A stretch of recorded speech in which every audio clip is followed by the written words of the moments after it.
What is up, everyone? JD here. I hope you're all doing well today. Today, I'm going to be bringing you my pick for budget pocket knife of the year. There's been a lot of great budget-friendly pocket knives out there this year, and budget knives on my channel are under $100. I know that's a wide range from 30 all the way up to 100, but I feel like anything under $100 is budget friendly. Now, I will say that anything over 75 I do consider premium budget, because usually you can find some titanium knives and knives with a little bit of a more interesting steel around that price point. So I know that at that upper tier, it gets a little bit more premium, but this is just going to be budget pocket knives. So I'm going to go through and just talk about some honorable mentions first. First, I want to talk about the CJRB Pyrite. I really like this knife a lot. It had really good action. It had a very safe design, very simple, very classy, and it had nice thumb stud placement. Deployment on it was very comfortable. It almost kind of reminded me a little bit of something you would see designed by Ferrum Forge. Now, while I am showing you footage from my old video where I did the review on it, and I don't have mine because I actually did it in the giveaway, so make sure that you're signed up for notifications and have the bell turned on so you don't miss stuff like that. But I really liked it and I wanted to pay it forward. My complaint with this one here, though, on the G10 variant, because I've heard people say that the steel variants and some of the other variants out there have a little bit better of a detent, it was a little bit light and it kind of felt a little sluggish on the deployment. It never failed and wanted to go out. It just didn't feel very crisp, very snappy. And that was one thing that was really important to me. The other thing, too, is that the sharpening choil looks like it could be a forward finger choil, but it absolutely was not. Could not get the finger in there to use it as a forward finger choil. Even when I wanted to put the first knuckle in there, the blade edge was still touching the back of my finger. So for me, a large hand reviewer, that is just a very large, generous sharpening choil. I was actually putting my finger over top of where the scale ended when I wanted to choke up on that knife. But again, really great EDC size. If you have medium to large hands, it's going to be really nice for you. It might feel, if you have smaller hands, if you're a female, it still is thin enough to where you're going to feel like it's very comfortable, but it may be a little bit bigger for you. It's right in that odd spot to me where I think it's more for like medium to large hands. Another honorable mention that I'm going to bring out here is going to be a knife that actually was a competitor in the blade battle versus the Pyrite, and that is going to be the Civivi Altus. I do like this a lot. This one here has a very snappy action on it, and you can see it's very smooth. Lockup on this one has remained solid. Now this comes in G10 wood, and I think there's one other one out there. I think there's a micarta with their Damascus, which is a 9CR, 10CR mixed Damascus that they do. I did pick this handle scale. I sent it off to J Dizzle over on Instagram to have these scales put on here, and it came out really nice. So this is kind of a one-off. I know that Unlock Composites does carbon fiber for these, but I don't know if he does any fat carbon or camo carbon, and I just wanted something a little bit different because I like this as like a gentleman knife for me, or a fifth pocket knife almost for me. My only complaint is when my finger is in the actual dedicated finger choil, I'm over top of the hump here when I'm holding the hand, so it's a little uncomfortable there. And then it doesn't have quite a lot of, I mean, that's decent as far as a flat spot, but it is a continual upsweep, so you can slide out of cuts. And you can see this has gotten plenty of use. The black wash is holding up well. The Nitro V's performed well. All I've done on this one, oh no, actually, yeah, I have an 18-degree edge on here that I put on with the KME. You can see I did hit the plunge grind, even though I was trying to be careful, but sometimes it happens, and I was lazy and didn't put tape on it. The button on here is slightly recessed. It might be a little bit more recessed on the factory scales. These are aftermarket, but for me, you have to, when you hit it, you can get it to come loose, but it's not going to disengage, and then when you let go, it goes right back to solid. You have to intentionally push this in to get it to fall. And again, locked up solid, up and down, left and right. This has remained solid the entire time that I've had it. And again, this is a companion carry gentleman knife for me. So that's why it's an honorable mention. We're going to move it along. Another honorable mention for me is going to be the Civivi Conspirator. This one here is definitely more a full-size knife. Nitro V, this one here at least does have a little bit of a flat surface area for you to use.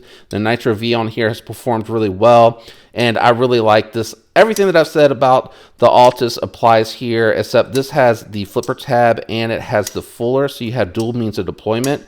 It does feel a little bit more sluggish, but that's not because it doesn't have a good tune to the plunge lock. What it is you have a bigger, heavier blade, so it is actually feeling like it's taking longer to close, to drop, even though it has more weight.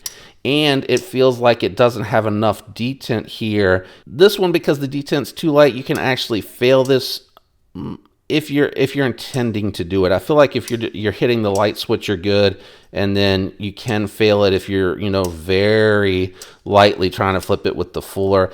I think really Civivi, if they could just increase the radius on the button here and make it a little bit bigger so it has more surface contact, I think that would solve that problem. But great jimping. It has milled out liners on the inside here. Very poor pocket clip on both of these. I forgot to mention that, and picked up the Banter pocket clip. Functionally really good. Goes in and out of the pocket. Doesn't catch on anything. It's just poking hand. But the Banter pocket clip, as you can see here, doesn't poke in the hand at all. Goes in and out of the pocket nicely and clears. So those are my honorable mentions. Let's move on to the actual pick for Knife of the Year. And this one surprised me. I was not expecting this one because it came out of nowhere. I didn't even know it was going to be a knife that was available. And that is going to be the Vosteed Raccoon. This one here is really nice. It comes in 14C28N.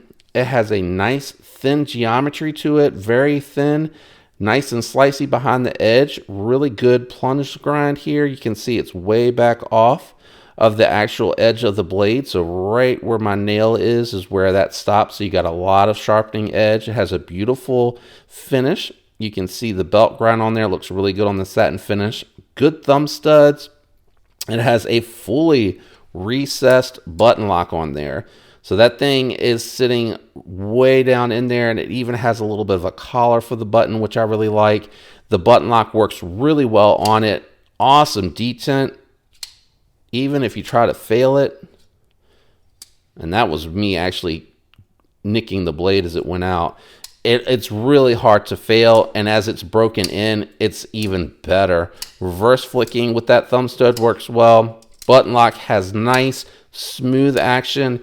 Just a little slight bit of stick, which all of them do. It's just a little, like, once you get it going and you get past it, it's almost hard to feel that it's there, but it's just a little tiny bit of stick, and I like that because that, to me, lets me know that it's not going to eventually develop any type of lock rock up and down. And this one up and down, side to side, really nice. Great micarta on here. It feels really good. It is a smoother micarta, but it's really nice and well done. It has great textures to it.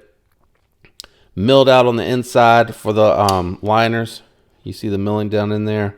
Backspacer is micarta to match as well. It has a fold over deep carry pocket clip, but I think that's the only thing that's a miss for me. I would like to see that go all the way out to the tip, because the screws do not extend out and you don't see them anywhere, so you don't have to worry about them getting close to the blade. I think they could have gone deeper. Having said that, though, I love the fact that they put the filler tab in there to fill it up, so that does look nice. But all those reasons, and the fact that it does actually have a spot for you to put your full finger on here and sit back comfortably behind the blade, making it really large hand friendly. You got a lot of space off the back here, and even if you wanted to put your finger in there, I can squeeze all 4 fingers in there, but it's a little far back off the blade. So I really do find that this is my spot here when I'm using it. And really, the price on this, I think it was $60, maybe 62 or 63 bucks. 14C28N micarta button lock. extremely well made. And Vosteed, from what I understand, is actually renting out space in a section of Kaiser's shop, from what I've heard other reviewers say. I don't know, but it sounds like they're making their own knives, which is very exciting, and I love to see that because I think this is better than any Kaiser knife that I've experienced this year. And I know that's going to upset people that are absolutely Kaiser fanboys, and they're going to scream in the comment section how dead wrong I am, and how their Begleiter button lock, original button lock, Assassin button lock, Hiccup button lock are all better than that. And the fact is, the ones that I've experienced, the Kaiser originals had horrible lock stick and the pivots would always back out.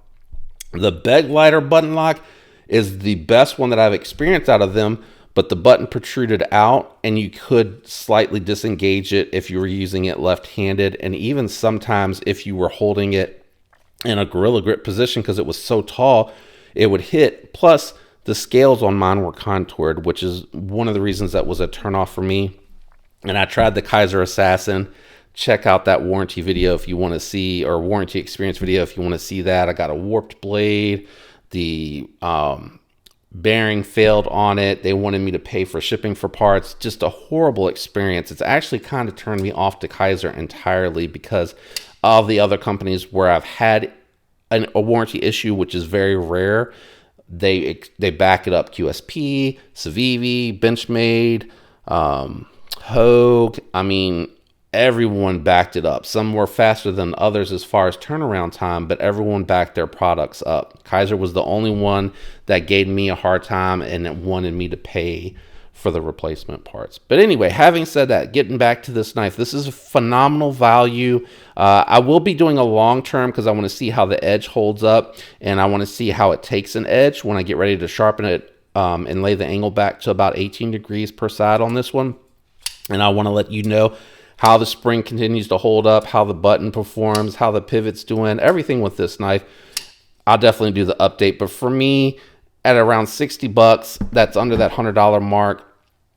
What a fantastic value, and definitely my favorite that has come out for 2022. Let me know what your pick was. Just because I picked this doesn't mean that I'm necessarily right. This is just my favorite. I love to see what you guys think and hear what your pick would be for the budget knife, even if it is the Kaiser. You know, I'm happy for anyone out there that got a good one and it is absolute perfection and the best one on the planet. Let me hear it down in the comments below. If you enjoyed the video, do me a favor, leave a like. Consider subscribing if you're not already subscribed. Thanks to every one of you out there that is subscribed, regularly liking and leaving the comments. I appreciate each and every one of you. I love you guys. I hope you have a fantastic week. Until next time, peace.